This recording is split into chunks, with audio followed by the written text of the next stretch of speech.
देशाचे पंतप्रधान नरेंद्र मोदी आज अमृत महोत्सवी वर्षामध्ये पदार्पण करत असून त्यांचा 75व्या वाढदिवसानिमित्त देशभरामध्ये विविध कार्यक्रमांचे आयोजन करण्यात आले।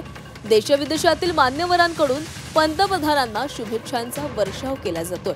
पंतप्रधान नरेंद्र मोदींच्या वाढदिवसानिमित्त राज्यात भाजपकडून नमो नेत्र संजीवनी अभियान राबवले जाणार आहे। या अभियानांतर्गत 1 लाख मोतीबिंदू ऑपरेशन मोफत केले जाणार आहेत। राज्यभरात विभागातर्फे महसुली सेवा पंधरवडा आयोजित करण्यात येणार असून विविध सेवा प्रकल्पांचा शुभारंभ केला जाणार आहे। तसंच देशभरातील लाखो शाळांमध्ये चलो जीते है या राष्ट्रीय पुरस्कार प्राप्त चित्रपट दाखवण्यात येणार आहे।